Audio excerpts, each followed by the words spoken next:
मुझे पता है आप थंबनेल देखकर आए हैं और आपके दिमाग में यही चल रहा है कि भैया कैसी बातें कर रहे हो बैकी कि सीएस को फाइनेंशियल स्टेटमेंट एनालाइज करना नहीं आता।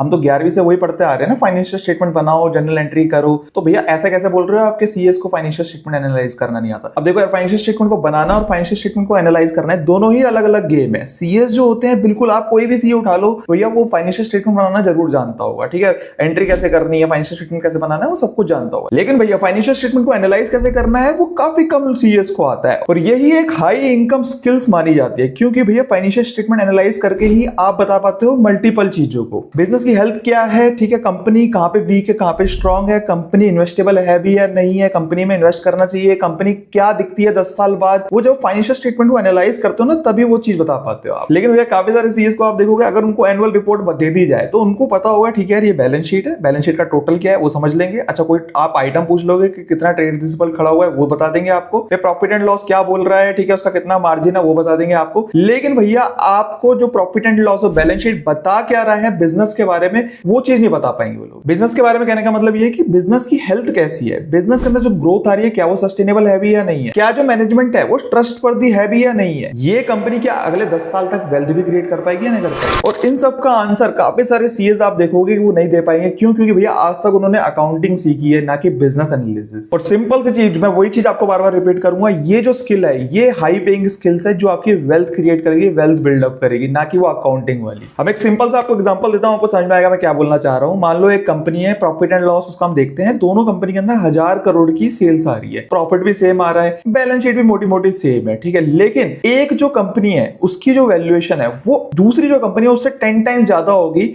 और ये चीज एज अ चार्टर्ड अकाउंटेंट आप बता ही नहीं पाओगे, क्योंकि कभी आपने उस एंगल से देखा ही नहीं उस फाइनेंशियल को। आपने किस एंगल से देखा है? अकाउंटिंग एंट्री के एंगल से, ऑडिटिंग एंगल से देखा है। लेकिन जब बात आती है कि उसको एनालाइज करके ये देखना कि भैया ये कंपनी कहां तक पहुंच पाएगी, वो एक ऐसी स्किल्स है जो आपकी खुद की जो नेटवर्थ है वो बढ़ाएगी। क्यों? क्योंकि आप भैया ऐसे बिजनेस के अंदर इन्वेस्ट कर पाओगे। ये सब जो एक बार ज्ञान लेकर के भैया किस बिजनेस में इन्वेस्ट करना चाहिए, अगर आप समझ पाओगे तो you would be able to grow your wealth and as well as भैया आपके जो प्रोफेशन है, आप बेटर प्रोफेशन की तरफ जा पाओगे फाइनेंस के अंदर। भैया ये सब तो ठीक है, करना कैसे होगा वो तो समझाओ। तो देखो सबसे पहले आपको क्या समझना पड़ेगा, पूरे दुनिया के अंदर चल क्या चीजें रही है, जैसे क्या क्या चीजें चल रही है। एआई के अंदर चल रहा है, एआई की बूम चल रहा है, ठीक है। उसके बाद आप देखोगे कि भैया ये ईरान और जो इजराइल है उसकी लड़ाई चल रही है, जिसमें यूएस भी कूद पड़ा, तो उनका जो तेल वेल है वो महंगा हो गया, ठीक है। जो रशिया यूक्रेन की वो अभी तक फाइट वाइट चल रही है, ठीक है, वहां पर भी चल रही है। तो ये सब जो चीजें हैं, ये बड़े बड़े इवेंट्स है जो चल रहे हैं। इसकी वजह से, इन सब चीजों की वजह से कहां कहां पे इंपैक्ट आएगा वो हमें इंडस्ट्रीज देखनी पड़ेगी। जैसे एआई की वजह से डाटा सेंटर्स जो है उसकी तरफ इंपैक्ट आएगा, तो ट्रांसफार्मर है उसके अंदर इंपैक्ट आएगा।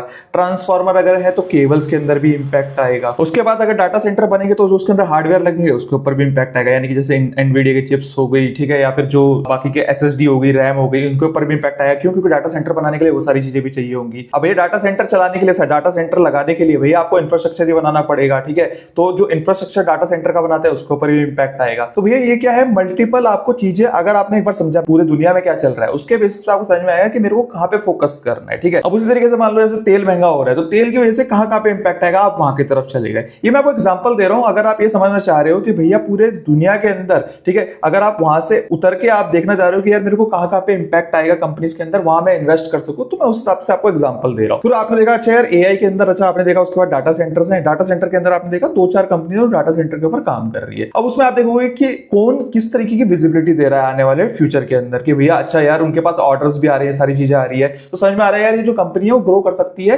40-50% से ईयर ऑन ईयर, सीएजीआर जिसको हम बोलते हैं, ठीक है। आपने ये चीज ग्रोथ को एस्टिमेट करा, उसके बेसिस पे फिर आप पूरी वैल्यूएशन की गेम करते हो। ये बहुत बड़ा प्रोसेस है, आपको जो सिंप्लीफाइड वे में मैंने आपको बताया। तो भैया अभी तो आपने सिंप्लीफाइड वे में बता दिया, तो इसको अगर डिटेल में सीखना है तो क्या करना पड़ेगा। तो भैया उसी चीज के लिए हमने क्या करी है, अपनी जो फाइनेंस कम्युनिटी है उसको लॉन्च करा है, जिसके अंदर हम मल्टीपल बिजनेस केस स्टडीज के बारे में जानेंगे, ठीक है। मल्टीपल किस तरीके से इन्वेस्टमेंट डिसीजन लेते हैं उसके बारे में जानेंगे, चीजों को एनालाइज किस तरीके से करते हैं वो डिटेल में, वो सब चीजें हम जानेंगे। किस तरीके से फाइनेंशियल स्टेटमेंट में रेड फ्लैग्स पकड़ते हैं वो चीज हम एनालाइज करके समझेंगे। एनुअल रिपोर्ट में क्या क्या चीजें होती हैं, किस तरीके से देखनी चाहिए वो हम समझेंगे। और भैया मैं आपको फ्रेमवर्क दूंगा और एक स्ट्रॉन्ग फाउंडेशन दूंगा फाइनेंस के अंदर, जिसके वजह से, जिसके थ्रू आप भैया कोई भी आप बिजनेस में इन्वेस्ट करना चाहते हो, आप समझ पाओगे कि यार आपको करना चाहिए नहीं करना चाहिए। ऐसे हवा में चलोगे उसके बाद अच्छा यार कर लूं अक्कड़ बक्कड़ बम्बे, वो नहीं करोगे। समझ पाओगे कि अच्छा यार मैं इन्वेस्ट कर रहा हूं तो क्यों कर रहा हूं इस बिजनेस के अंदर। और आप अपनी जो स्ट्रॉन्ग फाउंडेशन है फाइनेंस के अंदर वो बना पाओगे, जिसके थ्रू आप जो बड़े बड़े जो भी आप फाइनेंस प्रोफाइल्स देखते हो, इन्वेस्टमेंट बैंकिंग, इक्विटी रिसर्च, जो भी कॉर्पोरेट फाइनेंस प्रोफाइल्स होती है और जो भी मल्टीपल फाइनेंस प्रोफाइल्स होती है, वहां पर भी आप अपनी जो फाउंडेशन फाउंडेशन वो बना पाओगे। तो ये करना क्या होगा उन सब चीजों के लिए, कैसे इसको ज्वाइन करना होगा कम्युनिटी को, सिंपल सी चीज है, डिस्क्रिप्शन में आपको लिंक मिल जाएगा, जाके ज्वाइन करना है। अभी जो फर्स्ट 500 मेंबर्स है उनके लिए हम जो प्राइसिंग है वो 200 रुपीज पर मंथ कर रहे हैं। उसके बाद ये जो प्राइस है